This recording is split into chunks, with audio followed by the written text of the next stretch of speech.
Tuhan itu tidak serupa dengan roh. Oke? Nih sekarang kau jawab Juma. Sahih Muslim 5075. Allah membentuk dalam bentuknya. Membentuk Adam. Gimana itu? Allah membentuk Adam, Allah menciptakan Adam. Allah membentuk Adam dalam bentuknya. Allah membentuk Adam dalam bentuknya, dalam bentuk Adam. Kenapa rupanya? Itunya itu huruf besar Juma. Dalam bentuknya, dalam bentuk yang dirancang oleh Allah. Wa iskala rabbuka lil malaikati inni ja'ilun fil ardi khalifah. Rupa Allah mirip dalam bentuknya. Itu meniru mengambil Alkitab. Maka itu dikatakan Allah segambar dengan Allah. Gimana sih Juma? Udahlah, saya kira debat kusir ini. Dalil. Di mana dalilnya Tuhannya Yahudi itu adalah roh? Ayo, sudah saya jelaskan. Tidak ada kamu menjawab. Tidak ada kamu menjawab. Sudah banyak Allah tidak itu ada roh. Allah itu melayang-layang. Roh itu melayang-layang. Dia roh yang melayang-layang. Keluaran 3 jadi kayak tadi itu roh apa? Saudara.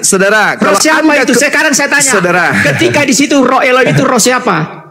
Di situ orang Yahudi bukan bukan memaknai. Saya tanya kamu, ketika di situ Allah itu roh siapa itu? Saya tanya kamu. Roh Allah. Ya udah, berarti Allah itu roh. Kau balik-balik. Oh begitu. Kalau bumi ini bumi siapa? Bumi ini Allah. Bumi siapa? Bumi Allah. Berarti Allah itu bumi gitu. Kamu itu belajar di mana? Yang dimaksud roh di situ, asal kamu ngerti, itu ruah. Ruah itu artinya boleh angin. Kalau orang Yahudi memaknainya udara, oksigen, angin. Angin Tuhan melayang-layang di atas permukaan air. Itu baru betul. Karena ini proses penciptaan. Tuhan tidak sedang menjelaskan eksistensi dirinya sebagai Tuhan. Enggak. Kejadian itu proses penciptaan alam semesta. Berarti ruah Elohim artinya angin. Angin Tuhan, udara Tuhan, oksigen Tuhan yang Tuhan ciptakan melayang di atas permukaan air. Ya, Juma. Lihat. Saya kira Juma kita coba debat kusir jadinya. Tunggu. Kita nanti ketemu lagi, kita pakai tema lain. Coba Anda buka saya sudah berapa kali menjelaskan ada roh Allah. Anda salah. Coba Anda buka Ayub 27. Saudara, apa lagi? Saudara, coba Anda buka Ayub 27 nomor 3. Buka. Kenapa Ayub? Buka dulu supaya saya ajarin Anda apa itu roh Elohim. Gak usah kamu ajarin. Saya ajarin, buka. Ya kamu buka aja situ. Kalau mau cerdas buka Ayub 27 nomor 3. Silakan. Ya kamu buka aja situ kalau kamu mau jelaskan. Tadi Anda berani ruah Elohim. Biar Anda tahu ruah Elohim itu apa. Buka. Ya, Ayub 27 nomor 3. Ku ajarin Anda apa itu ruah Elohim. Saya kira cuma nanti kita lagi diskusi. Saya kira sudah beberapa kali bolak-balik kita. Pak Pendeta ya, izin ya, itu sudah terjawab tadi ya pertanyaan dari Bang Juma ya. Nanti kita lagi ketemu lagi dengan tema yang lain. Thank you ya semua. Salam semua. Assalamualaikum. Ya. Adinda Alfi monitor, bantu ditunjukkan Alfi. Alfi, buka dulu Dinda Ayub 27 nomor 3. Biar gurumu ini biar abangmu ini tunjukkan kepada muridnya si siapa tadi itu si Titan. Ayub 27 nomor 3. Coba teman-teman ini yang berapologet, utamanya anak-anak saya Islam, lihat Ayub 27 nomor 3 untuk mengkanter ajaran pagan yang menganggap angin itu adalah Tuhan di dalam Kejadian 1 nomor 2. Silakan dibuka Dinda. Bismillahirrahmanirrahim. Ayub pasal 27 butir 3. Selama nafasku masih ada padaku dan roh Theos masih di dalam hidung. Bahasa Ibrani-nya roh Theos apa Dinda? Ruah Elohim. Ruah Elohim. Ruah Elohim itu berada di mana di situ? Di dalam apa? Di lubang hidung. Yang ada di lubang hidung apa? Tuhan atau oksigen atau udara? Udara, oksigen. Udara itu, udara dari Tuhan. Berarti Kejadian 1 nomor 2 apa? Udara atau Tuhan? Udara dong. Itu kalau kita di situ kan original tesnya Tehum Perua Elohim. Teman-teman yang ada di bawah tepuk tangan ya, takbir. Kebenaran tidak akan pernah dipatahkan oleh kesesatan. Ada yang mau mu'alaf? Silakan. Olan itu Kanda. Tadi Olan bilang kalau ada pendetanya tidak bisa jawab pertanyaan mualaf dia. Ini. Apa Dinda kejadian 1 nomor 2? Oke, baik. Kalau kita merujuk kepada Safiria, ini dokumen orang Yahudi ya teman-teman ya. Pada Genesis pasal pertama ayat yang kedua, di sini dikatakan and wind from God, dan angin dari Tuhan sweeping over the water, menyapu di atas air. Ini wind. Ini wind, ini angin, ini udara. Berarti ruah Elohim artinya apa? Udara Allah. Udara ciptaan Allah. Iya, segala sesuatu yang disandarkan kepada Allah itu adalah ciptaan Allah. Bait Allah, ruah Elohim, bait Elohim. Berarti malak Elohim itu semua adalah makhluk yang disandarkan milik kepunyaan Allah. Kalau membantah silakan buka Ayub. Ayub 27 nomor 3. Maka yang masuk keluar di dalam lubang hidungnya Ayub, Tuhan yang Kristus. Parah. Yang keluar di lubang hidungnya Ayub 1, udara, oksigen. 2, ingus. Yang mana yang Tuhannya? Jawab. Ya, kalau sesuai dengan pendapat dia Tuhannya ingus.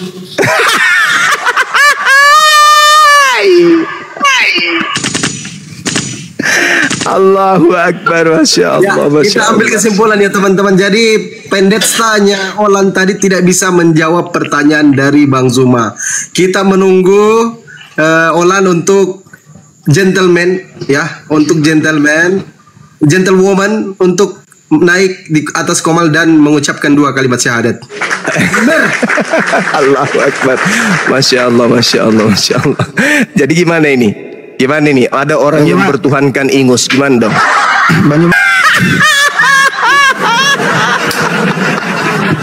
Ada rugi. Yang saya pikirkan Olan rugi lagi 10 juta minimal. Aduh, bagaimana dong teman-teman sekalian? Ya, itu kalau keras suaranya berarti kencang bayarannya.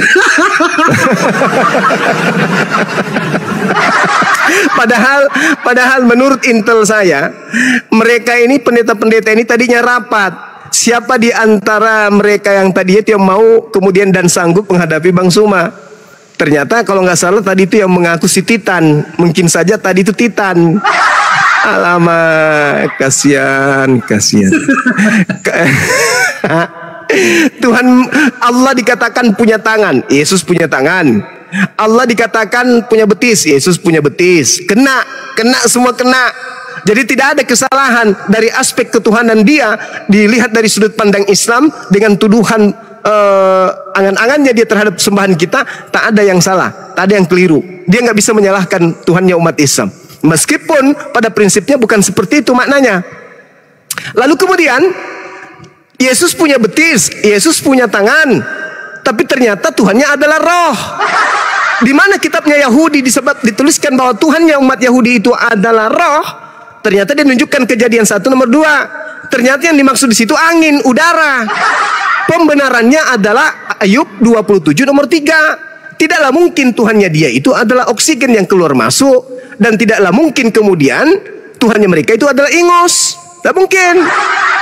Berarti betullah penyembahan terhadap roh-roh itu tidak disifati kemudian oleh sifat pencipta langit dan bumi. Karena pencipta langit dan bumi diterangkan kemudian di dalam kitabnya orang Yahudi di Mazmur 104 nomor 30. Di situ dikatakan Tesalak rukaka ibareun utekades penei adamah. Itu jelas. Apa artinya? Apabila engkau mengirim rohmu, mereka tercipta dan engkau memperbaharui muka bumi. Masya Allah. Sama seperti dalam Al-Quran juga. Bagaimana Nabi Isa kemudian dikirim roh, bagaimana Nabi Adam juga dikirim roh, diberikan roh Allah. Masya Allah, Masya Allah, Masya Allah, Masya Allah, Masya Allah. Melayang uang 10 juta. Ada yang lebih baik kalau Olan kemudian transfernya ke saya. untuk menambah kemudian duit saya beli gereja. Kan gitu. Assalamualaikum Paman. Assalamualaikum Paman. Waalaikumsalam warahmatullahi wabarakatuh. Silakan Adikku. Dinda silakan. Pak Sumar. Oke. Teman-teman. Ya dikit ya. Teman-teman. Ya saya jelasin masalah betis sama tangan-tangan itu semuanya ya. Yang ini dulu Bang Daman. Yang ini dulu Bang. Apa? Yang ini dulu Bang. Yang mana yang mana? Ini Alfi tunjukkan ya, Alfi open cam. Ini materi berat. Hati-hati. Teman-teman, ini pengetahuan ya. Oh iya, jadi. Ini pengetahuan ya. Yang dibawakan ini Bang Daman, udah pernah kita bahas kan. Allah menciptakan Adam dalam bentuknya. Nah, kalau terjemahan Google kan di sini kan di N besar kan nih. N besar. Sementara di ensiklopedia hadis tuh dalam bentuknya itu N kecil tuh, nggak di strip dia. Jadi langsung tercimpulkan dalam bentuknya Adam. Coba jelaskan dulu. Allahu Akbar, takbir. Allahu Akbar. Ya, saya Banpol. Assalamualaikum warahmatullahi wabarakatuh. Oke. Dalam bentuknya itu kan ada katanya kan nya itu kalau dalam bahasa Arab dinamakan dengan damir. Arti damir kata ganti orang ketiga. Di situ hu itu namanya mufrad, muzakkar, ghaib. Dia itu harus tunggal, dia itu harus muzakkar ataupun lelaki, dan itu harus gaib. Arti gaib artinya orang ketiga. Di situ cuma Adam yang orang ketiganya. Makanya tersebut kembali kepada Adam. Oke. Itu secara nahwinya. Pelan-pelan deh, ada Banpol di bawah, pelan-pelan jangan susah. Ya saya Banpol. Sorry. Saya Banpol.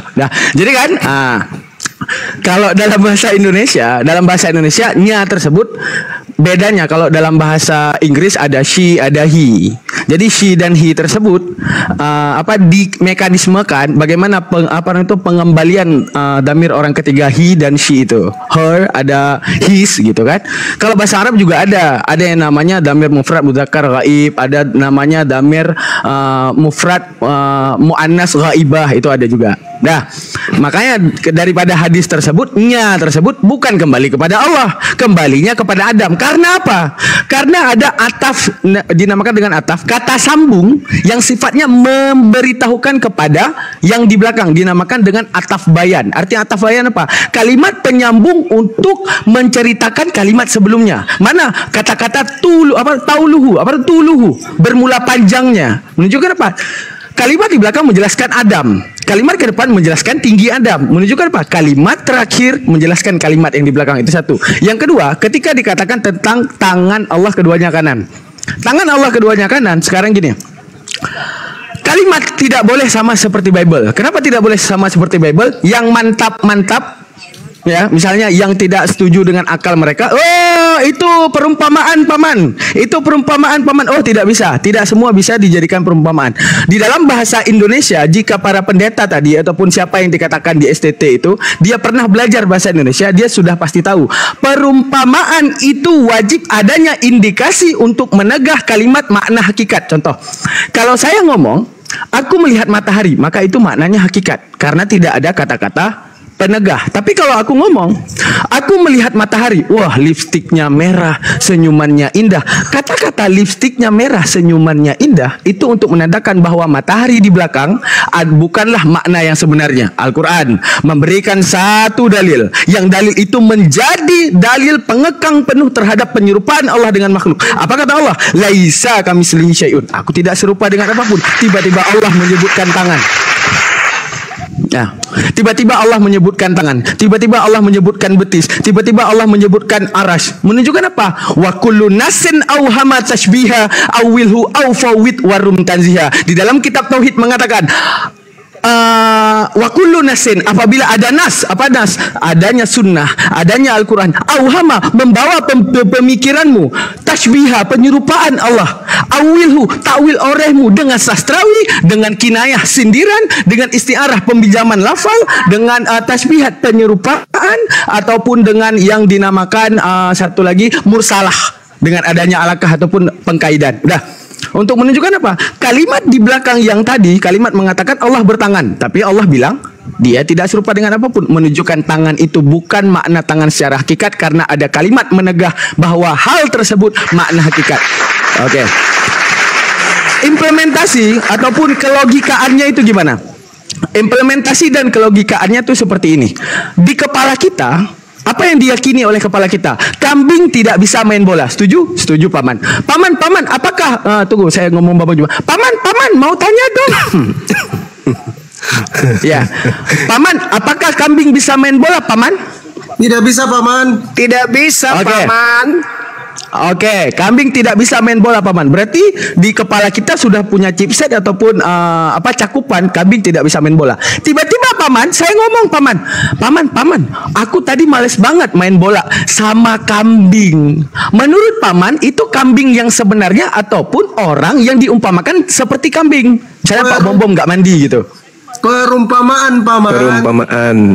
Nah, lawan main bolanya itu sama sekali tidak bisa nendang. Nah, kayak kambing dia bau, dia nggak mandi kayak Pak Bom. Bau. Nah, Selamat malam. Bentar, diam. Nah, sabar Bang, sabar. Nah, karena ada kalimat penegah tadi, kalimat penegah bermain bola. Kata-kata bermain bola di mana chipset kita, kambing tidak bisa main bola.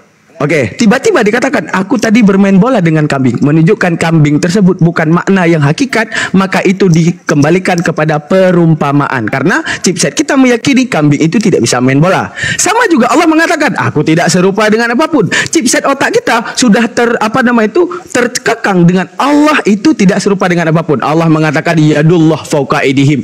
Tangan Allah di atas di atas tangan-tangan makhluknya. Maka otak yang logik, bukan pendeta yang abal-abal habis uang 10 juta tidak bisa berpikir bahwa itu bukan tangan dalam makna yang sebenarnya. Oke, seperti kata-kata tadi, kambing tidak bisa main bola, tiba-tiba disematkan kepada kambing yang bermain bola. Berarti ini kambing bukan kambing yang sebenarnya. Oke, last ini ya. Oke, sekarang yang terakhir kepada kedua tangan Allah. Kedua tangan Allah. Untuk perumpamaan ada yang namanya isti'ar, peminjaman satu lafal. Bagaimana peminjaman satu lafal? Ketika aku pakai satu lafal, aku tadi bermain bola bersama kambing. Untuk menunjukkan apa? Kambing tersebut dipinjamkan lafalnya untuk orang yang badannya bau, misalnya Pak Bom. Nah, terus ada yang dipinjamkan dua kata, dinamakan isti'arah murakab. Isti'arah murakab, benar. Artinya apa? Banyak lafal-lafal yang dipinjam. Contoh, kata-kata mulut sampah bukan berarti mulut dibuat daripada sampah. Udah, kata-kata mulut sampah bukan berarti orang itu ngunyah sampah. Akan tapi apa? Kata mulut mewakili kata omongan. Kata sampah mewakili daripada kata ketidakbergunaan. Sama seperti penegahnya Allah dikatakan tangan. Kedua tangan Allah, kedua-duanya kanan.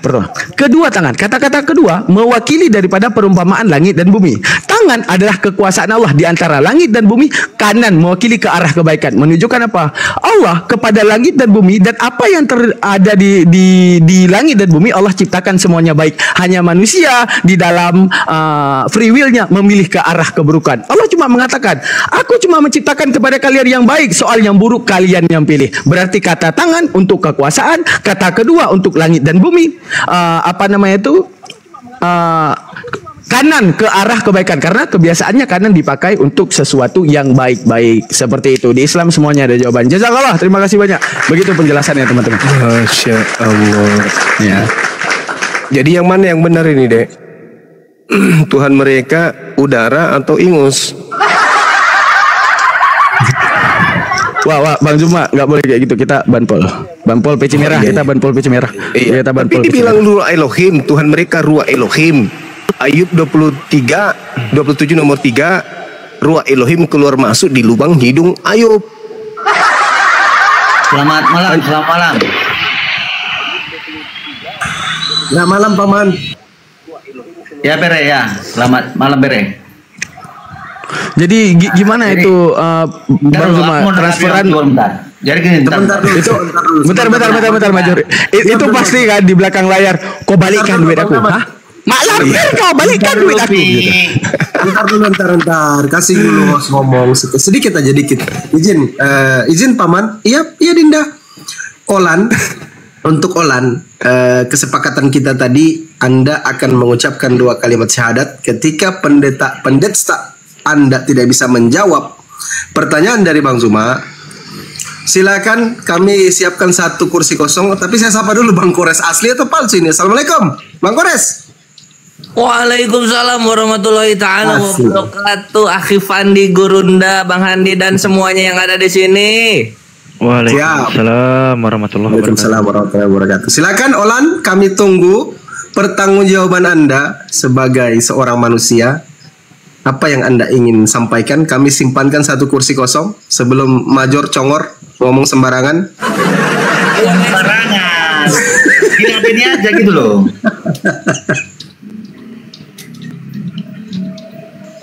Ya, aku mau ngomong bentar ya. Aku mau nanggapi Bang Juma dulu.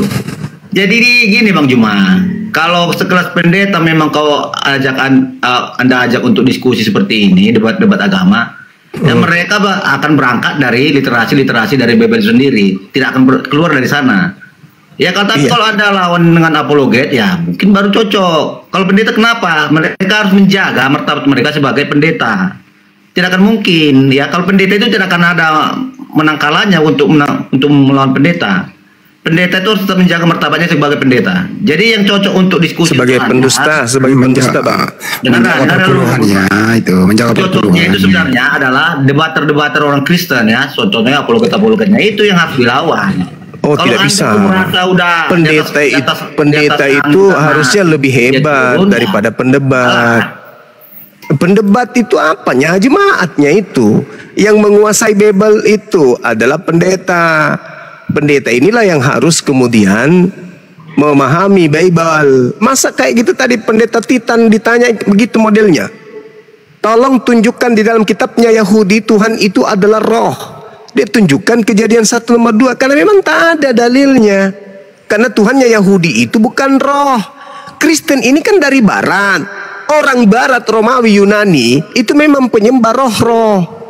Jadi mereka menyembah roh-roh dan menginginkan Tuhannya Yahudi itu roh, tapi tidak bisa. Karena Tuhannya Yahudi itu adalah Tuhannya umat Islam juga.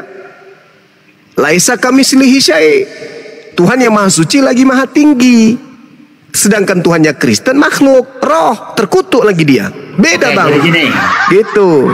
Jadi gini Bang Juma, kalau Anda mengakui Tuhan yang Anda imani itu adalah Tuhan yang diimani oleh bangsa Yahudi, yaitu Elohim, berarti Anda sepakat dengan Kejadian 1 ayat 26 bahwa Anda segambar dan serupa dengan Allah Subhanahu wa taala. Sebenarnya kalau Anda melihat dari tradisi orang Yahudi memaknai Kejadian 1:26 itu, baiklah kami menciptakan Adam serupa segambar dengan rupa kami. Maksudnya apa? Tuhan membuat rencana, Tuhan membuat rancangan, Tuhan membuat gambar, di mana gambar ini adalah sketsa awal dari penciptaan manusia bernama Adam. Sama seperti Al-Quran. Adam diciptakan kemudian sesuai dengan bentuk yang sudah direncanakan oleh Allah untuk Adam. Misalnya ada seorang arsitek menggambar bangunan, maka dia panggillah semuanya. Marilah kita menciptakan bangunan serupa dan segambar arsitek. Maksudnya segambar dengan gambar yang dibuat oleh arsitek ini. Bukan berarti bangunan itu ketika jadi serupa dengan manusia yang bertitel arsitek tadi. Tetapi gambar yang sudah dibuat, bentuk yang sudah ditentukan untuk dicipta sesuai dengan bentuk yang sudah digambar. Allah menggambarkan tentang Adam. Begini gambarnya Adam. Ada matanya 2, hidungnya di depan, kupingnya ada 2, tangannya 2, kakinya 2. Itu yang digambarkan. Maka Tuhan menciptakan Adam serupa dengan gambar Tuhan. Bukan berarti serupa dengan wujud Tuhan, serupa dengan hakikat Tuhan, tidak. Tapi serupa dengan gambar. Artinya serupa dengan rencana, rancangan Tuhan itu sendiri terhadap Adam. Itu loh. Makanya Al-Quran mengatakan inni a'lamu ma la ta'lamun. Itu artinya apa? Bahwa Adam diciptakan oleh Allah sesuai dengan ilmu Allah, sesuai dengan gambar dan ketetapan ide gagasan Allah. Seperti itu, Bung. Oke. Ya mungkin Adinda ada yang mau dijelaskan, silakan. Oke, yang lain. Bentar loh. Kalau Anda menganalogikan antara arsitek dengan gambarnya, ya, marilah kita menciptakan manusia gambar dan serupa. Ini maksudnya itu dengan kita ini siapa? Itu terjemahannya sesat, elah. Bukan kita di situ, gampang banget dibantahnya itu. Kami di situ, kami. Terjemahannya sesat. Bukan kita. Enggak. Kalau kita itu sudah pasti jamak. Mari kita menciptakan manusia, ya, segambar dan serupa dengan kita. Kita ini siapa? Bukan kita di situ, Bang, kami. Atau orangnya? Masalah menu itu kami, Bang. Ya, jangan dulu, jangan di masalah kami. Sekarang kami ini siapa? Orangnya. Kami itu adalah Allah itu sendirilah. Maksud saya gini loh Bang Juma. Kalau dikatakan marilah kita menciptakan manusia segambar dan serupa dengan kita. Bukan kita, kami. Orangnya atau gambarnya? Kami, bukan kita. Ya udah saya ikuti. Oke. Kami ini siapa? Orangnya atau gambarnya? Menggambar kami. Gambar Ya, yang kami buat. Ini orangnya atau gambarnya? Tadi Bang Juma tadi mengenalkan Gambarnya Tuhan, idenya Tuhan, rancangan Tuhan. Artinya Iya. apa? Tuhan sekarang gini, ingin Bang Juma. Tuhan Elohim menciptakan itu kan Adam berfirman. sesuai dengan rupa yang digambar oleh Tuhan. Itu maksudnya. Kan saya ikuti Bang Itu Juma. Gurunda punya apa? Gurunda punya analogi bagus yang soal kejadian 126 itu. Arsitek punya gambar, arsitek menggambar sesuai gambarnya. Iya, gitu. benar dulu. Ingat aku tuh dari dulu tuh. Begini. Dari analoginya Bang Juma ya, antara arsitek dengan gambarnya. Jadi si arsitek mengatakan, marilah kita ya menjadikan suatu bangunan sesuai dengan gambar. Kami. Itu merujuk pada gambarnya. Ini sekarang Elohim berkata, marilah kita menciptakan manusia sesuai dengan gambar kita. Iya, gambar Kita kami ini siapa? apa? Gambarnya Gambar atau kami orangnya? itu adalah apa? Kepala, mata, hidung, telinga, leher, dada, lengan, tangan, jari, paha, betis, telapak kaki. Itu gambar kami itu. Gambar kami dalam menciptakan makhluk kami bernama Adam itu seperti itu. Tapi gambar kami bukan berarti gambar diri saya. Tapi rancangan gambar saya itu saya realisasikan, saya buktikan dengan menciptakan Adam sesuai dengan gambar kami. Gini loh Bang Juma, aku bicara itu sesuai yang tertulis dalam Bible saya sendiri ya. Anda Anda menggunakan terjemahan yang bahwa keliru. itu merujuk pada kata kami. Iya itu terjemahannya salah, Bre. Terjemahannya salah. Ya masa kalau misalnya gambar sesuai dengan gambar kita berpantat, masa Tuhan berpantat? Atau kita, Apa sih, kami atau kita. Mayor? Itu kita ini siapa? Gambarnya atau orangnya? Yor, kita itu siapa di situ, Yor? Kami Bang Enggak, kami. saya mau tanya Bang Juma. Dari aja kita ikuti Dia aja dia. membawakan tadi Mayor, narasinya Dita, menjelaskan Mayor, dengan iya itu, saya waktunya setengah menit doang. gambarnya. Mayor, saya setengah menit. Kau kan pakai kita. Kita itu siapa? Ya kita itu pribadinya Allah Bapa itu sendiri, Elohim itu. Kita itu berapa oknum? Ya. Oh, di sana ya, Pak. Itulah yang makanya orang Kristen mengimani ada Tritunggal, Allah Bapa. Oh, Anak, tiga Roh Kudus. Tuhan banyak kita, tiga jejer lanjut. Yo, jangan Sudah kemana-mana selesai. dulu Bang Endi. Kita sudah dulu. Ini kami ini siapa? Orangnya atau gambarnya? Itu aja. Ini Gurunda siksa Gurunda. Iya. Apa katanya? Apa katamu? Dari tadi analoginya Bang Juma mengatakan seorang arsitek membuat gambar.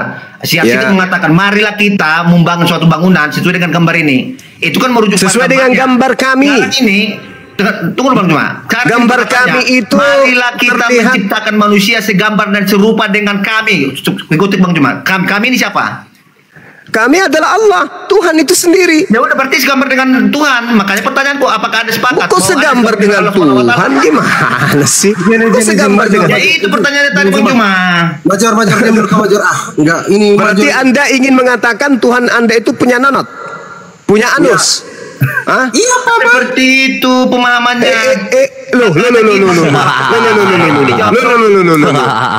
Ini ada adik kita mau Nah. ini.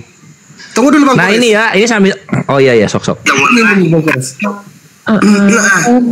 Ya. Gini, Ya. ya gini ya. Tadi itu pendeta kami saya itu bukan kalah sih sebenarnya, cuman nggak mau berdebat gitu kan. Terus dia kesini ngapain? Dia kayak gini loh, dengar dulu. Ya mungkin ada data-data yang belum lengkap gitu, kayak gitu sih.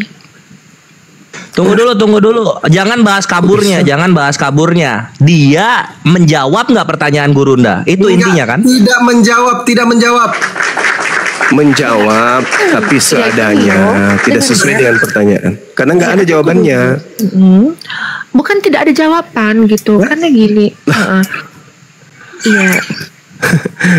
Saya minta tadi adik siapa Amon siapa itu saya minta loh mana dalilnya di kitabnya Yahudi Tuhan mereka yang mereka sebut Hasem, Adonai itu adalah roh? Di mana tertulis? Apa yang dia tunjukkan?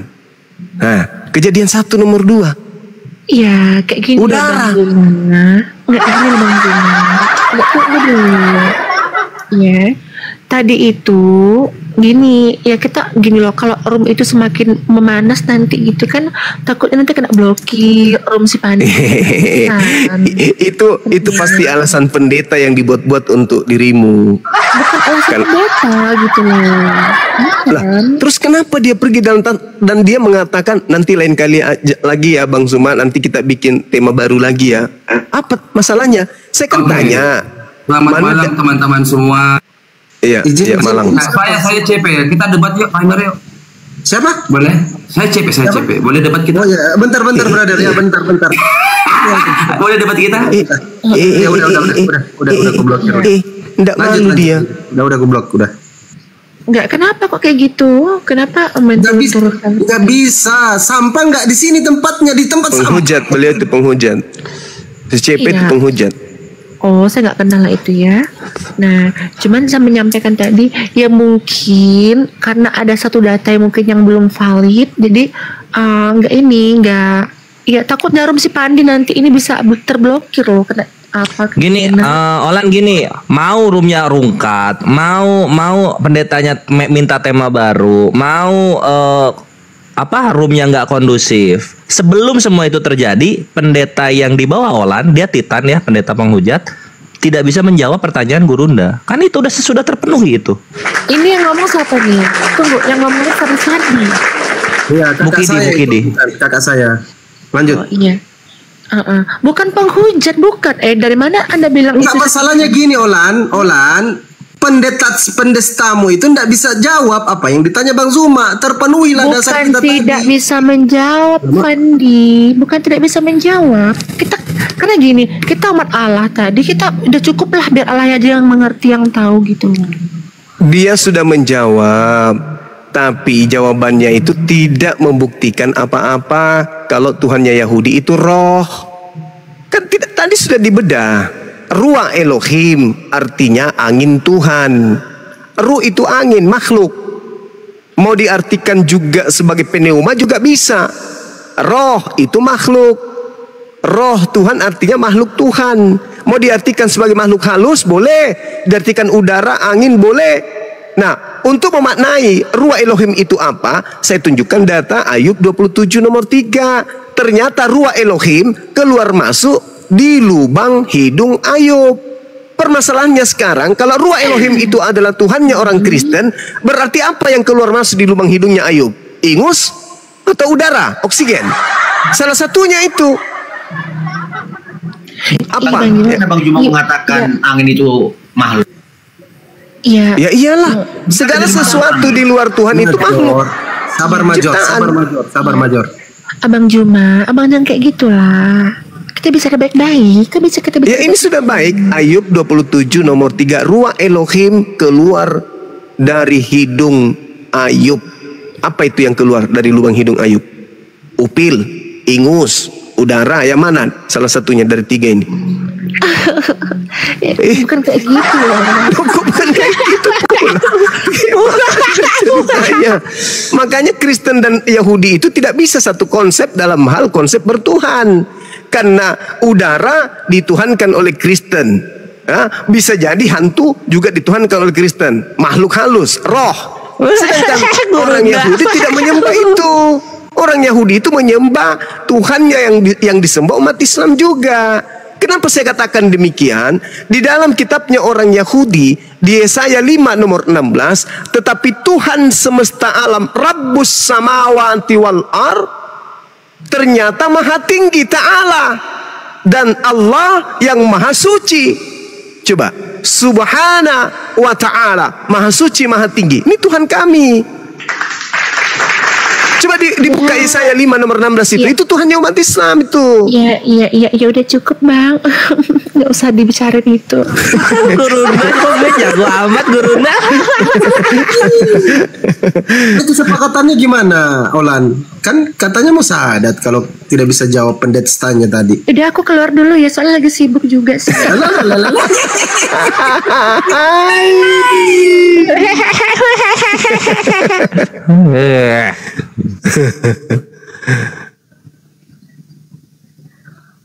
Oke, kita lanjut yang tadi Bang Juma.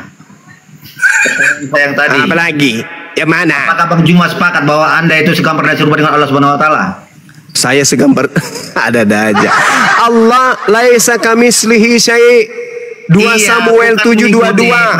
Pencipta langit dan bumi itu bangsa Israel tidak serupa dengan makhluk. Tidak serupa dengan manusia. Tuhannya Israel itu 2 Samuel 7:22. Tuhannya Israel tidak serupa dengan manusia. Yeremia 10 nomor 6. Tidak serupa dengan manusia. Pertanyaanku, apakah Bang Juma sepakat bahwa Bang Juma itu segambar dan serupa dengan Allah Subhanahu wa taala? Mati Mija. Apa sih Kejadian 1 nomor 26 itu? Bang Juma mengatakan bahwa Bang Juma mengimani Tuhannya bangsa Israel. Ya iyalah. Oh, berarti Tuhan Anda juga Elohim. Mereka menyebutnya Elohim, kami menyebutnya dengan sebutan Allah. Iya, berarti Bang Juma juga menuhankan Elohim dong. Iya. Kalau yang mereka sebut Elohim itu Tuhannya Ishak, Abraham, Ishak dan Yakub, ya itu Tuhan kami. Kenapa bermain? Anda yang harus ditegas ya. Berarti Anda beriman pada Elohim. Hei, dengarkan saya. Tuhan saya itu Allah. Oke? Dan kitab saya bukan Taurat. Kitab saya bukan perjanjian lama, bukan perjanjian baru. Tuhan saya Allah. Kalau orang Yahudi menyebut Tuhan yang datang kepada Abraham, Ishak dan Yakub itu dengan sebutan Elohim, maka itu adalah Tuhan saya. Paham sampai sini? Berarti Tuhan Anda juga Elohim. Loh, apa sih orang ini? Anda Tuhan Anda juga Elohim dong. Lah kalau yang mereka maksud Elohim itu, kan itu susah kali mengaku Bang Juma. Di dalam Al-Quran tidak ada disebut Elohim, Cak Ayu. Tuhan saya Allah. Dengarkan pernyataan saya. Tuhan saya Allah. Tuhan saya Allah. Tuhan saya Allah. Tuhan saya Allah. Dan tidak ada disebutkan Tuhan saya itu kemudian bernama Elohim, itu nggak ada. Tuhan Bang Juma Allah. Sekarang saya mau bertanya. Tuhan menurut Bang Juma, Tuhan itu ada berapa? Tuhan itu satu. Tidak seperti di agamamu ada 3. Ya, tadi Bang Juma cuma mengakui bahwa Bang Juma mengimani Tuhannya bangsa Israel, yaitu Elohim. Saya tanya, apakah Bang Juma beriman pada Elohim? Kau itu kenapa sih kayak setan kau itu? Saya katakan Tuhan saya Allah. Tuhan saya Allah. Dan kalau orang Yahudi mengatakan bahwa Tuhannya Abraham, Ishak dan Yakub itu dengan sebutan Elohim, itu berarti Allah bagi kami, Elohim bagi mereka. Gimana sih orang ini? Rusak otak Bang Juma, kita sama-sama manusia ciptaan Tuhan Bang Juma. Iya, tahu. Anda penyebutannya dengan apa? Siapa bilang kau ciptaannya Yesus? Kau bukan ciptaan Yesus, kau ciptaannya Allah. Sayangnya kau bahlul, kau jahil. Allah Subhanahu wa taala sudah menjelaskan di dalam Al-Qur'anul Karim, "Wa min qablihi kitabu Musa imaman wa rahma, wa hadza kitabun musaddiqul lisana Arabiyah liyunziral ladina zalamu wa busyara lil muhsinin." Tuh, Al-Quran saya mengatakan, dan sebelum Al-Quran itu telah ada kitab Musa sebagai petunjuk dan rahmat, dan Al-Quran ini adalah kitab yang membenarkan dalam bahasa Arab untuk memberi peringatan kepada orang-orang yang zalim dan memberi kabar gembira kepada orang-orang yang berbuat baik. Sementara Al-Quran juga mengatakan Allah mengutus Rasul menggunakan bahasa kaumnya. Nabi Musa menggunakan bahasa kaumnya. Allah memperkenalkan sifat-sifatnya kepada Musa dengan menggunakan bahasa kaumnya. Disebutlah kemudian El-Eroi, El-Saddai, El-Olam, El-Hasem, Adonai. Mereka menyebut itu. Nah, kemudian dalam Al-Quran ketika diwahyukan kemudian pengajaran-pengajaran nabi-nabi sebelum Nabi Muhammad kepada baginda Rasulullah Muhammad SAW, Allah berfirman dengan menggunakan bahasa Arab. Maka Allah menyebut pernyataan-pernyataan Allah kepada Nabi Musa, kepada Nabi sebelumnya itu dengan menggunakan bahasa Arab. Maka kesimpulannya kemudian, innani anallah, sesungguhnya aku ini adalah Allah. Allah ini yang pernah berfirman kepada Nabi Musa.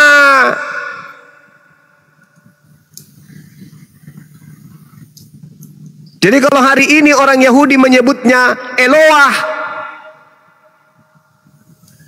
maka kalau itu yang datang kemudian kepada Nabi Musa, maka hakikat pencipta yang datang kepada Nabi Musa itu menyatakan diri kepada baginda Rasulullah Muhammad SAW dengan menyebut namanya dengan Allah. Maka Allah, Eloah, itu adalah hakikat yang sama, sembahan Abraham, Ismail, Ishak dan Yakub. Nah, pendeta muda kabur. Gimana dong? Oke, Adinda silakan diambil alih. Tadi mana Dinda Kores? Kok pergi? Ada Bang Juma. Selamat malam. Lang. Halo. Ya. Wah, luar biasa. Bisa saya dengar suara Bang Juma nih. Ya, gimana Bang? Anda buka baju itu Bang, nggak dingin? Halo. Bang Juma. Tidak, Paman. Apa sih? Semua video Bang Juma di YouTube itu tiap hari saya itu dengar dan ketawa-ketawa. Alhamdulillah. Sangat menghibur, benar luar biasa. Alhamdulillah. Benar Bang Juma, saya terbuka hati saya, demi Allah saya mau ngomong, mau nangis saya Bang Juma. Benar semua kata Bang Juma, masuk akal. Allahu Akbar, Masya Allah. Ya, Bang Fikri Katolik ya? Katolik ya? Iya, betul. Jadi gimana ya kalau mau aduh, luar biasa memang. Untung saya tuh nonton video Bang Jumat. Semua saya subscribe itu, saya like. Makanya saya dapat live ini kan dari YouTube ini kan. Iya, Masya Allah. Dari YouTube saya usahakan gimana caranya saya bisa masuk ya cari Bang Juma nih.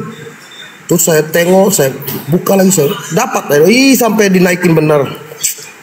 Tadi tuh saya bilang upload lagi tuh supaya dinaikkan, karena saya rasa susah naiknya nih Bang Juma nih. Saudara masih Katolik? Saya sudah lama mualaf Bang Juma. Alhamdulillahirabbil alamin. Alhamdulillah, Masya Allah. Paman luar biasa, Paman luar biasa, Paman. Subhanallah. Amin ya rabbal alamin. Jangan framing lah Fikri. Ya. Jangan framing lah. Kalau udah mualaf aja. Kok mualaf framing? Nah, artinya kupikirnya Kristen speaker ini Bang, keluarga ada masalah apa Bang? Enggak ada masalah apa Bang? Enggak, artinya kupikir dia Kristen lalu terkagum-kagum dengan ceramah Bang Juma yang nol gitu. Jangan sendiri. Kok saya terlalu kelebihan berpikir bro? Kok kelebihan berpikir? Anda tidak pakai akal sehat Bang. Silakan. Dengar, saya ini Katolik dulu. Jangan framing lah. Kalau sampai di mending sakramen, aku mualaf aja, nggak apa-apanya itu. Ya kan kau pengen buktikan saya Katolik apa enggak? Saya buktikan ke kau. Kamu Kristen kan? Bang keluarga dikit, Bang keluarga pakai peci merah enggak? Ya, Bang keluarga pakai peci merah enggak? Pakai peci merah enggak? Enggak. Oh, ya udah saya cuma mau bilang saya Van Pol, lanjut Gunda. Ya, lanjut. Bang Fikri silakan. Gimana? Alhamdulillah Bang Juma, apa yang Bang Juma katakan pernah ada kata yang bikin saya tuh sampai sekarang itu saya ciptakan ke istri saya dan dia benar betul kata Bang Juma. Kata Bang Juma, waktu kita mau sholat kita ambil udhu, kan ada di videonya. Kalau di Kristen itu kan masalah pembaptisan itu kan pernah ada membahas itu, benar Bang Juma ya? Iya, betul. Jangan tanya Juma, tanya baptis. Keluarga semua orang kenapa kok kayak gitu kau? Yang kayak gitu. Saya yang Bang yang belum Kristen ya, saya bilang cepatlah sebelum terlambat. Kesian Kalau kau mati bukan kau di Muslim, benar demi Allah, saya berani jamin kau. Subhanallah, paman luar biasa. Allahu Akbar, masya Allah. Saya merasakan betul Bang Juma, ini merinding saya ngomong Bang Juma ya. Demi Allah, di mana saya merinding ini Bang Juma. Saya sholat itu kayak rasa sejuk, hilang beban saya. Dulu saya peminum Bang Juma. Saya dulu ini pernah jadi guide di Bali Bang Juma. Kalau nggak percaya mau saya bahasa Inggris, saya buktikan ya. Bahasa Jepang pun saya bisa. Bahasa Jepang ya. Konnichiwa, genki desu ka? Hai, genki desu. Watashi wa deni desu. Sayonara. Mantap. Wah, sawadika, akung sawadi mau apa pengula? Ya, aku kira kura-kura, hai, kira. Mantap. Dulu saya ini sekarang cuma. Bori tak kerawak. Ori masuk Saya alak. tidak minum. Watashi wa Indomie Gasuki. Watashi wa hukumnya. Kalau ngomong, kamu si kilo on kayaknya. Nah, itu masya Allah, masya Allah. Terus bang, terus. Ini kesaksian seorang mu'allaf. Saya nonton video Bang Juma itu, terbukalah hati saya bahwa dunia ini sementara. Kalau Islam yang betul itu, kalau dia kaya dia tidak sombong, kalau dia miskin dia tidak putus asa, karena dia tahu dia berasal dari mana, dia akan kembali kemana. Allahu Akbar. Kita takut diharap, kita tuh takut akhirat. Makanya saya juga sering dengar ceramahnya Bu Ustadz Abdul Somad itu bagus, luar biasa. Iya Bang Fikri, ada kawan aku loh, dia Kristen, kaya banyak duit tapi sombong itu di samping abang itu. Jadi ajaran Islam itu benar-benar luar biasa. Kalau dibilang Islam itu siapa tuh Bang? Lil alamin, betul. Rahmat bagi seluruh alam semesta, bahkan untuk orang Kristen pun kita itu adalah rahmatnya. Bahkan kepada makhluk-makhluk, benar itu kata Bang Juma tuh, benar sekali. Orang Kristen gak rahmat alamin tuh Bang, sematannya enggak Bang. Enggak, saya ini merasakan Bang. Saya ini benar-benar bersaksi, bukan saya itu apa enggak. Ini biar yang lain juga mudah-mudahan dengan kesaksian saya ini bisa membuka hati yang lain. Itu yang abang keras. Kesaksianmu adalah yang kesaksian hatinya keras kayak batu. Jadi supaya mengerti. Yang lain tenang dulu, yang Kristen. Silakan supaya hatinya yang keras kayak batu cepat buka diri kalian. Sudah kapal profil aja tak pakai baju, gimana kau bisa dipercaya coba? Saya ini kakak, saya ini kerja di gym. Jadi wajar kalau saya pakai foto itu minta maaf karena memang bukankah itu aurat? Loh, sebelum saya Islam saya aurat itu kalau laki-laki enggak, kecuali pusar ke bawah sampai ke lutut, itu aurat. Ibarat semua bisa aja. Itu bukan aurat. Kecuali saya guide, saya dulu nih guide, kecuali saya memposting yang lain. Kalau hanya bagian badan kan wajar, kami kan ini binaraga. Nah, saya dulu guide itu, jadi wajar kalau saya gini karena memang saya di gym. Bang Fikri. Ya. Apa yang membuat Anda berhenti menuhankan manusia? Pertama, saya bukan begini Bang, mohon maaf ya. Saya dulu ini paling benci sama Islam, jujur ya. Kalau setiap saya main buka YouTube itu ada surat kursi lah, Al-Fatihah atau surat apapun, saya langsung scroll, aduh apa sih gitu loh. Dan memang saya tidak mau. Saya dengar orang pergi sholat apa, saya tidak, aduh rugi buang-buang waktu gitu hati saya.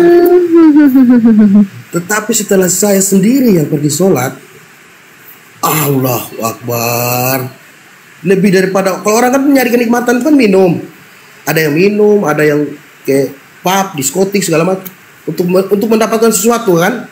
Tapi kalau kita sholat Bang, aduh lebih dari yang Bang Juma bilang itu betul, benar semua yang Bang Juma cerita itu benar sekali, 100%, 1000%. Masya Allah. Dan itu yang Bang Juma ngomong itu bukan dia bohong, itu dari hati, itu kita yang ngerasain ini benar yang dia katakan.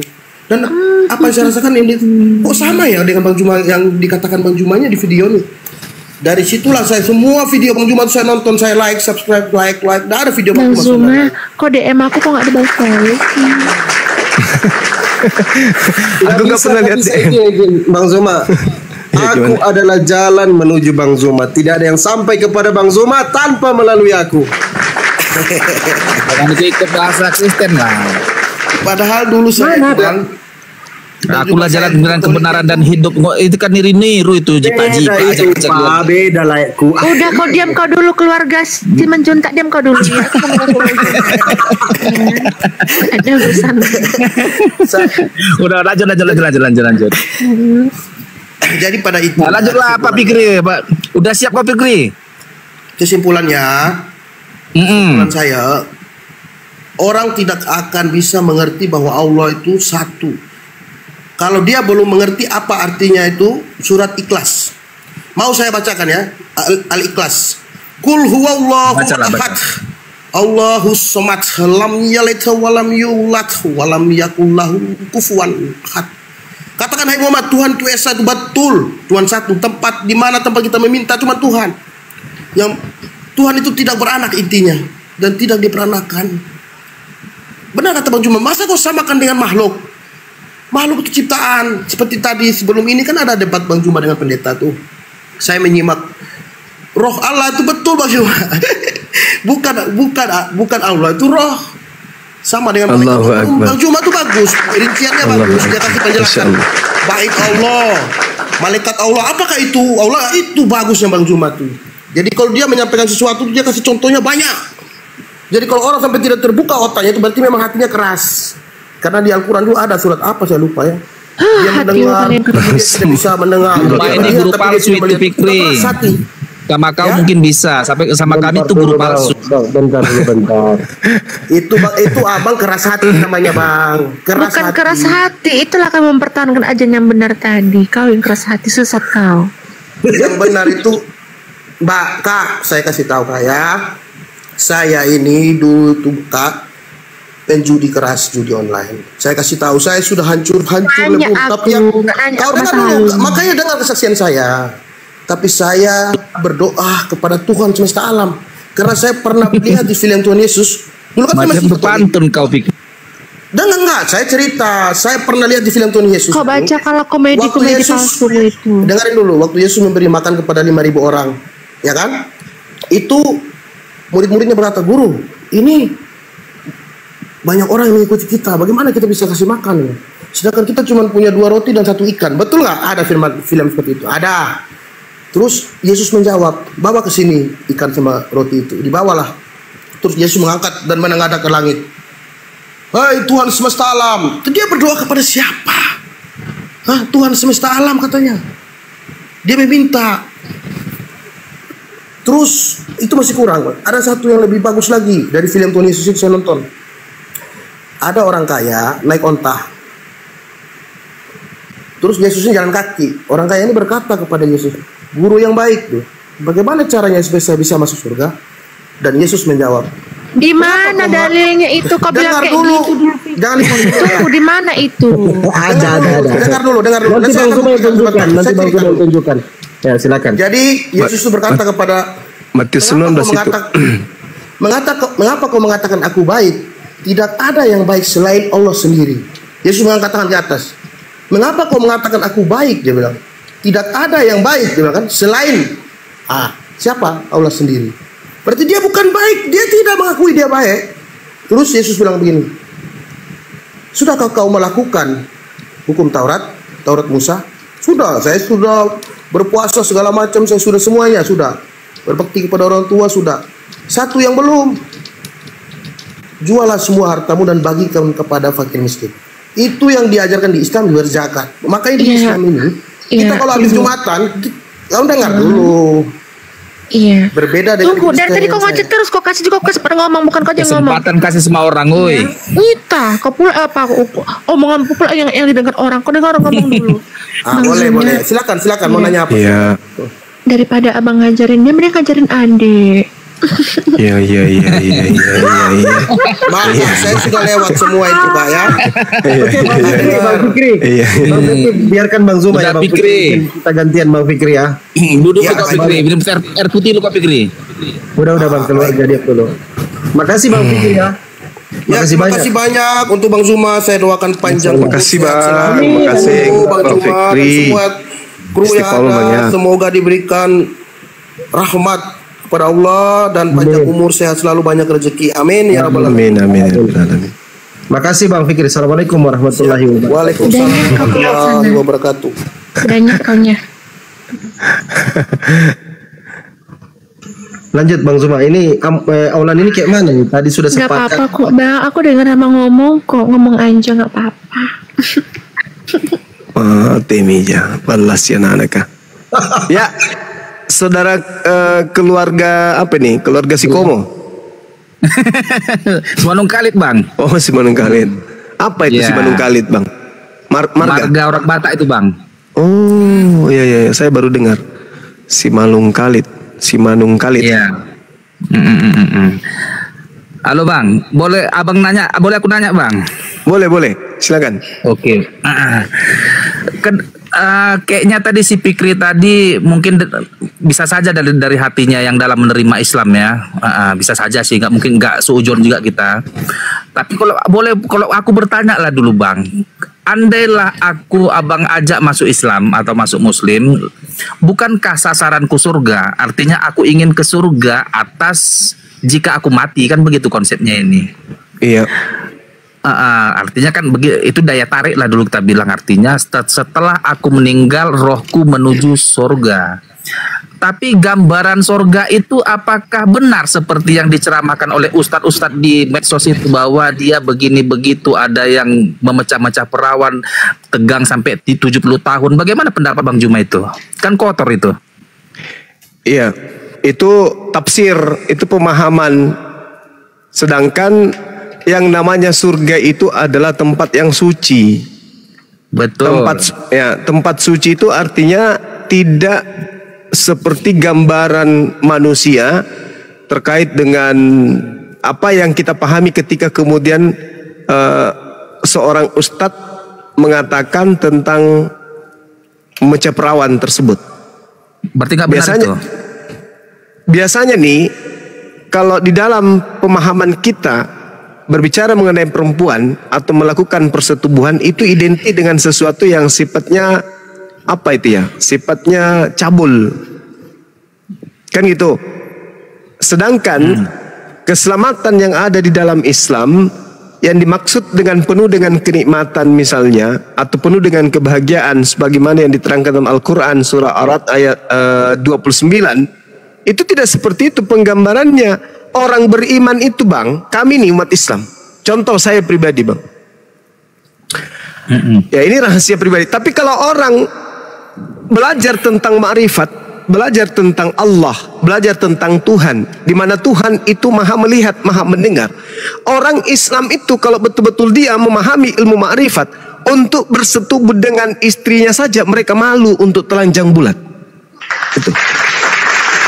Karena mereka selalu merasa diawasi oleh Allah. Maka orang-orang yang sampai pada level tersebut, mereka bersetubuh itu masih menggunakan selimut. Mereka berada dalam selimut karena mereka malu kepada Tuhannya. Nah, kalau di bumi saja mereka malu kepada Allah, bagaimana nanti di jannah? Maka pemahaman kita, di surga ada bidadari, ada perempuan yang disiapkan oleh Allah. Lantas kemudian pemahaman orang-orang cabul akan berpikir seperti penggambaran yang mereka sering tonton di film-film yang kayak begitu. Itu penggambarannya. Sedangkan orang beriman itu, kami di Muslim ini Bang, kami ingin tidur bersama bini kami berdoa dulu. Bagaimana mungkin kami ingin melakukan sifat binatang di hadapan Allah? Jadi salah konsep kalau dikatakan bahwa orang Islam itu masuk ke dalam surga melakukan enggak. Itu hanya sebutir dari banyak butir seperti pasir di pantai tentang kenikmatan-kenikmatan yang Allah persiapkan di dalam surga. Tidak hanya identik dengan itu saja. Semuanya sama seperti kehidupan kita di bumi ini. Ada berapa macam kenikmatan, termasuk bersetubuh itu adalah kenikmatan. Tetapi kita tidak akan mungkin itu aja yang kita kerjakan, setubuh. Mentang-mentang kemudian nanti ada yang nikah, pengantin baru, itu aja terus. Tidak. Kenikmatan-kenikmatan Tuhan itu banyak. Di antaranya bercengkrama bersama dengan anak, dengan istri, bahagia dengan mereka, tertawa dengan mereka, dan seterusnya. Itu bagian dari kebahagiaan. Jadi gambaran surga itu tidak seperti itu. bahwa di surga itu mecah perawan bla bla bla bla bla. Enggak seperti itu penggambarannya. Kenapa? Karena umat yang masuk ke dalam surga itu adalah umat yang suci. Orang yang masih ada dalam pikirannya cabul, aku mau ke surga karena di surga banyak bidadari. Itu sudah tanda-tanda itu, Bang. Karena yang masuk ke surga itu hanya mereka yang suci hatinya, suci jiwanya, suci jasadnya. Hanya itu yang bisa masuk dalam surga. Kalau masih ada rasa cemburu, iri, dengki, itu nggak bisa. Ada sifat ada rasa ingin melakukan pencabulan, itu nggak bisa. Aku mau ke surga di sana banyak artis, di sana banyak ini. Itu nggak bisa. Surga itu tempatnya orang yang suci, orang yang kudus. Si Muhammad antikristus. Jangan kayak gitu, Satu-satunya agama di atas muka bumi ini, Bang, yang mengikuti dan mengaminkan ajaran Yesus itu hanya Islam. Yesus berkata dalam Matius 15 nomor 24, aku diutus hanya kepada domba yang sesat dari umat Israel. Anda beriman enggak dengan pernyataan Yesus itu? Enggak kan? Yang disembah Tuhan Yesus pasti bukan enggak kan? Itu dulu. Anda enggak beriman kan dengan pernyataan Yesus itu? Tapi kami umat Islam beriman dengan pernyataan Yesus. Inni Rasulullahi ilaikum. Yang disembah Bani Muhammad Israel. pasti bukan yang disembah Tuhan Yesus. Kenapa bisa? Alasannya apa, Bang? Ya. Alasannya apa? Karena yang disembah Yesus adalah Tuhan segala Tuhan. Terus? Ya itu. Allah SWT bukan Tuhan segala Tuhan, kawan. Kenapa bisa? Kenapa bisa? Tahun 11 Yahweh lah sama pencipta, Tuhan segala Tuhan, Allah segala Allah. Kenapa bisa? Kalau cuma alasan seperti itu, Al-Quran mengatakan di dalam surah Al-Isra artinya gini, yang disembah Tuhan Yesus pasti bukan yang disembah Muhammad. Kenapa bisa kayak gitu? Berarti Anda menolak kitab Kejadian 17. Al-Quran mengatakan, dengar dulu. Qul law kana ma'ahu alihatun kama yaquluna idzal labtagau ila zil arsy sabila. Itu dalam Al-Quran. Barang siapa tidak bermajikan kepada Yesus dalam menuju surga, itu antikristus. Mana dalilnya? Barang dalilnya. Karena Kristen yang pengikut Yesus Kristus. Saya minta dalil. Udah, sekarang faktanya. Yahweh adalah Tuhan segala Tuhan, Allah segala Allah. Diturunkan aja, Fandi, biar nyambung diskusi sama si keluarga aja. Iya, tadi saya ini loh. Turunkan aja, Fandi, nggak nyambung. Tadi dijelaskan yang lain bernarasi yang aneh-aneh, Kak. Al-Quran saya menjelaskan dalam surah Al-Isra ayat 42. Kul, katakanlah wahai nabiku Muhammad, jika ada Tuhan-Tuhan di sampingnya,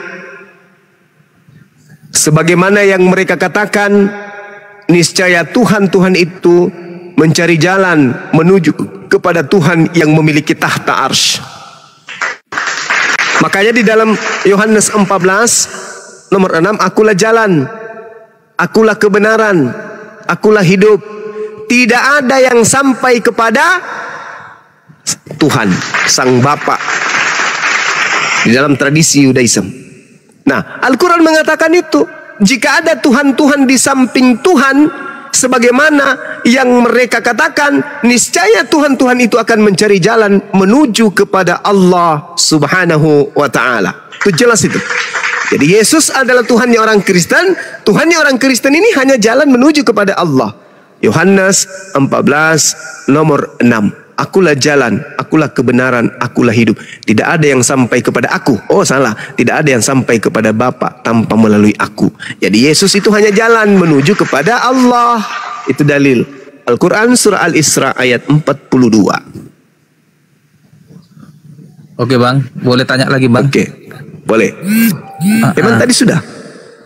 Tadi udah mengenai apa jannah Abang itu ya. Berarti ada berbeda lah pendapat Abang dengan yang 70 bidadari mecah-mecah perawan itu Bang ya? Bukan berbeda. Tafsiran itu, pemahaman itu. Oh, iya. Silakan Dinda Daman mungkin bisa menjelaskan. Karena ini penting untuk dijelaskan memang. Silakan deh. Siap.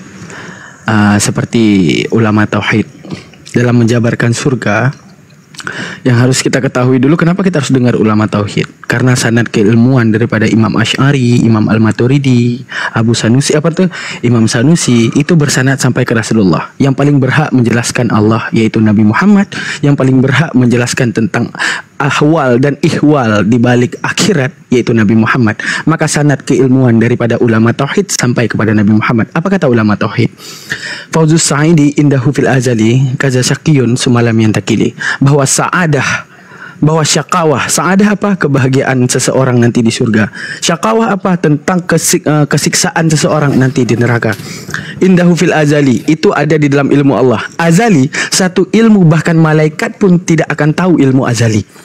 Artinya Allah hanya mendeskripsikan seindah apa surga untuk menunjukkan gini, secara otak, dunia ini yang harus kita ketahui penuh dengan kesengsaraan, belum lagi utang pinjol, belum lagi kemacetan, ya kan, belum lagi popok anak, belum lagi makeup istri. Untuk menunjukkan apa? Inilah kesengsaraan. Maka konsep surga secara akal harus di atas dunia atau downgrade di bawah dunia. Sudah pasti di atas dunia. Sekarang gini, coba kita pemikiran. Kalau di dunia, ya, Allah memberikan kita memberikan kita pilihan. Kita lebih mending dunia nggak macet, ya, milih di dunia nggak macet. Terus di dunia kita punya 17 apartemen. Terus di dunia kita itu diberikan uang yang banyak, diberikan kenikmatan yang luar biasa, enggak mati-mati. Tapi di surga kita cuma muji-muji Allah. Haleluya, haleluya, haleluya. Milih mana? Kita pasti memilih dunia. Karena kenikmatan dunia lebih enak daripada kenikmatan surga. Maka Islam agama yang logik mewujudkan surga itu di atas dunia keindahannya. Maka konsep surga disebutkan dengan konsep mun'im. Apa mun'im? Tempat kamu mengambil nikmat. Jadi segala sesuatu tentang nikmat di dunia sudah pasti ada di surga. Jangan sampai. Jadi gini, Islam itu tidak pernah menolak psikis manusia. Sekarang gini, mohon maaf kata-kata saya. Bukankah tangan itu adalah sebuah kelamin? Benar. Bukankah bukankah tangan itu adalah sebuah anggota tubuh? Benar. Sekarang bukankah kelamin juga anggota tubuh? Benar. Akan tapi karena terlanjur daripada rentanitas manusia menilai kelamin itu sebagai sesuatu yang menjijikkan, padahal itu sama-sama anggota tubuh. Itulah yang membuat kita terdogma seakan-akan seksual itu sesuatu yang hina. Contoh, Allah tidak pernah membantah yang namanya fakta yang namanya kuciptakan di bumi ada satu nikmat yang luar biasa, yaitu nikmat seksual. Sekarang gini, konsep surga harus di atas konsep bumi. Maka Allah jabarkan. Apa Allah jabarkan? Keindahan daripada surga yang di luar keindahan daripada bumi. Maka segala sesuatu yang nikmat di bumi harus ada di surga, bahkan melebihi daripada segala nikmat yang ada di bumi. Maka menunjukkan gini, sekarang kita tidak boleh munafik, ya. Sekarang kalau saya tanya kepada bang keluarga, abang lebih milih di bumi ataupun di langit muji-muji Tuhan doang? Tapi di bumi abang hotel semua free buat abang, internet gratis, popok bayi gratis, abang boleh boleh punya pacar 20.000 orang. Anda pilih mana? Pilih dunia daripada surga. Ngapain di surga cuma haleluya haleluya doang, ya kan? Makanya di Islam disebutkan di dalam surga konsepnya mun'im. Segala sesuatu tentang tidak nikmat kamu bahkan tidak memfikirkan. Contoh pertanyaan daripada murid daripada Imam Al-Asy'ari. Apa dikatakan oleh murid Imam Al-Asy'ari? Bolehkah aku khawatir terhadap ibuku nanti yang ada di neraka? Apa kata Imam Asy'ari? Bahkan kekhawatiranmu sudah Allah cabut, karena kekhawatiran itu bukan sifat yang nikmat. Ya kan, khawatir itu bukan sifat nikmat. Arti mun'im, tempat kamu mengambil nikmat dan Allah mencabut segala ketidaknikmatan. Maka konsep neraka itu adalah syakawah. Apa itu syakawah? Konsep diberikannya kita yang namanya siksaan. Maka tidak ada konsep nikmat. Bagaimana konsep nikmat? Seperti kita membandingkan diri kita dengan orang lain. Wah, aku diazabnya dibakar doang, dia ditusuk telinganya. Itu saja tidak ada. Setiap orang itu dengan azabnya dan merasakan azabnya itu paling sakit untuknya. Tidak ada bandingan kepada orang lain. Karena jika ada bandingan orang lain, contoh Bang Zuma jatuh di jatuh di sumur. Bang Daman jatuh dari lantai 100. Maka adanya perbandingan bahwa Daman lebih sakit daripada Bang Zuma. Maka perbandingan itu nikmat. Maka itu juga tidak terwujud di surga, di neraka. Karena apa? Konsep daripada surga adalah syakawah. Apa itu syakawah? Tempat engkau merasakan sakit tanpa ada perbandingan, maka sakit itu akan terus menerus untukmu. Maka konsep surga adalah nikmat. Engkau akan merasakan nikmat senikmat-nikmatnya, paling nikmat di atas nikmat daripada yang kau rasakan di bumi. Makanya orang Islam dikatakan kepada orang Islam, ad-dunya sijnul mu'minin. Apa itu? Gimana itu? Ad-dunya sijnul mu'min wa jannatul kafir. Nah, wajannatul kafirin. Kalian hari ini bisa bebas mau makan monyet, makan babi, makan komodo, makan semuanya. Mau minum baygon, mau minum arak, minum semuanya. Untuk menunjukkan apa? Kami dihentikan. Weh, siapa bilang mabok-mabokan enak loh, mabok-mabokan. Siapa bilang jajan-jajan di Gang Doli nggak enak? Oh, enak loh, enak paman, enak nggak jajan-jajan di Gang Doli? Enak, tapi dihentikan. Sabar dulu paman, sabar. Nanti di alam surga apapun yang kau mau kewujudkan, kau mau terbang di awan, ya, engkau mau berenang di lautan luas, bermain bersama lumba-lumba, itu engkau bisa wujudkan semuanya. Makanya kita dibatasi. Demikian penjelasan saya bahwa surga Islam itu di atas segala kenikmatan dunia. Maka perwujudan surga disebutkan dengan nikmat ataupun mun'im, seperti itu. Baik, Bang Daman, akun Bang Kores tadi kalau masih di situ suruh naikkan lagi. Lanjut. Bang Kores tidur kan? Alamak. Alfi mau buka cakrawala dikit dong, dikit nih, 1-2 menit. Alfi nampilkan data. Mohon bantuannya Bang Fandi. Kenapa tiap kali persepsi tentang hubungan badan itu selalu dianggap sebagai sesuatu hal yang kotor ya di dalam kekristenan? Karena ini Alfi mengambil dari This is Gender ya, di mana di sini dikatakan doktrin gereja lainnya yang menentang kodrat manusia dan memberatkan kaum wanita adalah menganggap hubungan seksual antara pria dan wanita adalah peristiwa kotor, walaupun mereka sudah dalam ikatan perkawinan yang sah. Hal ini berimplikasi bahwa menghindari perkawinan adalah simbol kesucian dan kemurnian serta ketinggian moral. Jika seorang pria menginginkan hidup dalam lingkungan agama yang bersih dan murni, maka lelaki tersebut tidak diperbolehkan menikah, atau mereka harus berpisah dari istrinya, mengasingkan diri dan berpantang melakukan hubungan badani. Jadi memang mereka ini udah didoktrin gitu, teman-teman sekalian, bahwa gimana? Nggak kayak gitu bang. Terus gimana? Ada kan nih bang, perkawinan itu kudus sama kami bang, artinya bukanlah kotor, tapi kalau gonta-ganti pecah perawan sana pecah sini kan jadi itu kan hawa nafsu dagingnya, itu nafsu duniawinya, itu maksudnya. Itu kan tadi udah dijawab, itu penafsiran orang, itu bukan yang sebenarnya. Gimana sih lu?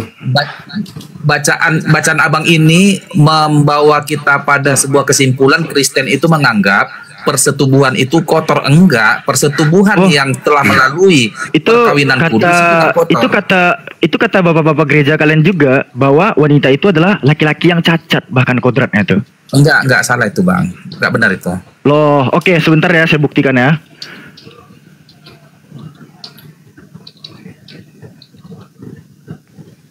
Nanti kok kasih lubang yang dalam bagaimana?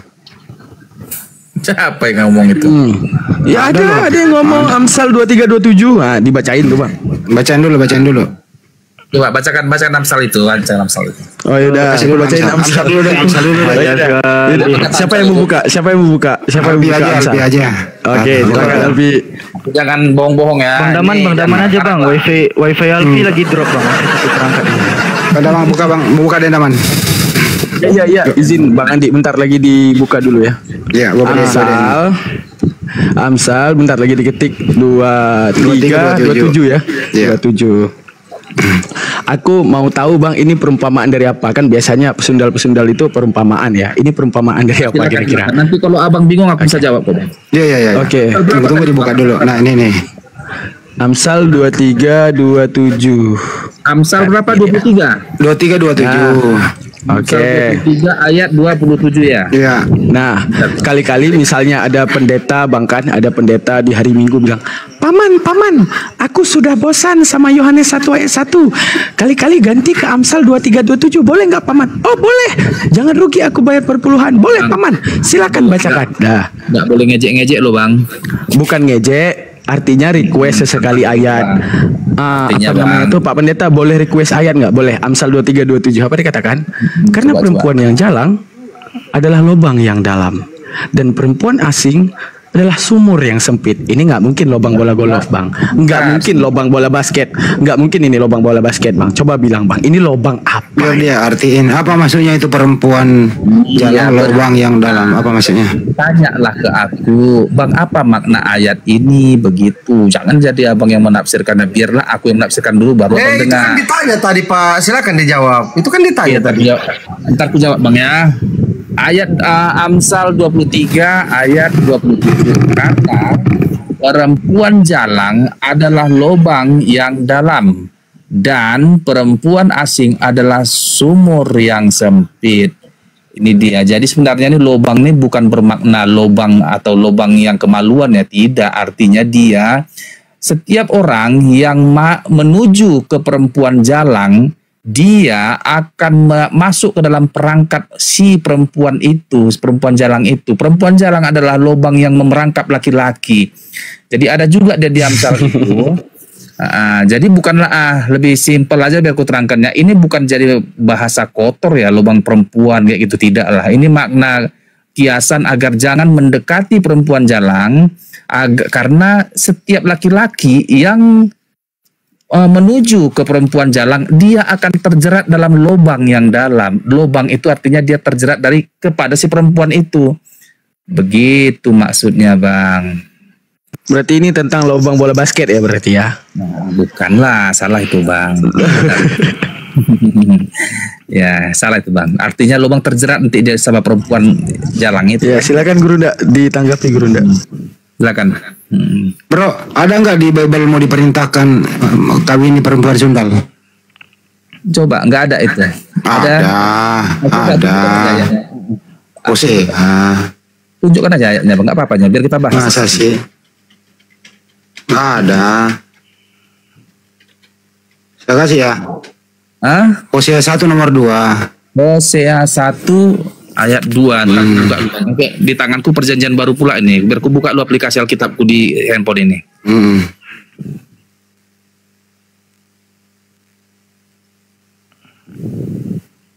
Bang Alpi, Bang Daman tunjukin dong.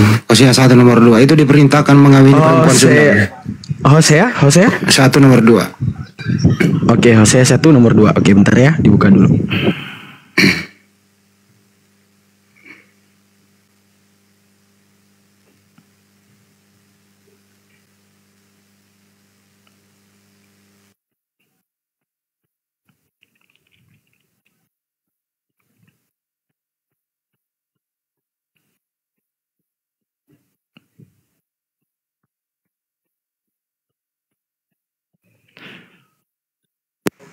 Ya.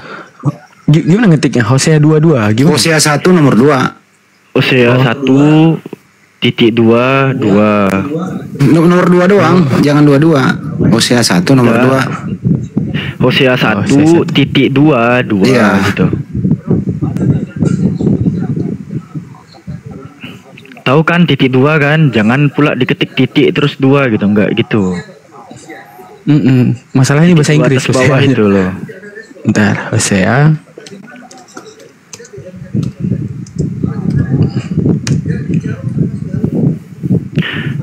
Wah, lama kali nih Bang keluarga. Udah ketemu. Bang balik aja Bang keluarga, Bang keluarga balik ke aplikasi lagi Bang keluarga. Udah balik, udah aku baca tadi ya. Kayak mana ceritanya? Oke. Ini mau gedein dulu, tunggu. Gedein. Oke. Abang yang baca sendiri deh. Aku salah nanti. Abang baca sendiri atau aku yang baca? Oke, aku baca. Beginilah firman Tuhan. Ketika Tuhan mulai berbicara dengan perantaraan Hosea, berfirmanlah ia kepada Hosea, pergilah Hosea kau inilah seorang perempuan sundal dan beranakkanlah anak-anak sundal karena negeri ini bersundal hebat dengan membelakangi Tuhan. Wow, ini Bang sendal apa ini? Merek apa? Silakan Bang. Ya, udah aku baca juga Hosea itu ya. Aku belum bisa menerangkan itu. Mungkin pendeta lebih layak menerangkan itu. Baru ku tahu ayatnya itu. Kalau pendeta Bang, ya, biasanya itu bacanya Matius, Yohanes itu doang. Suruh baca ini tapi sesekali. begini dia. Tunggu sebentar Bang. Aku nggak tahu apa motifnya Tuhan memerintahkan Hosea untuk mengawini perempuan sundal itu. Nggak tahu lah ya.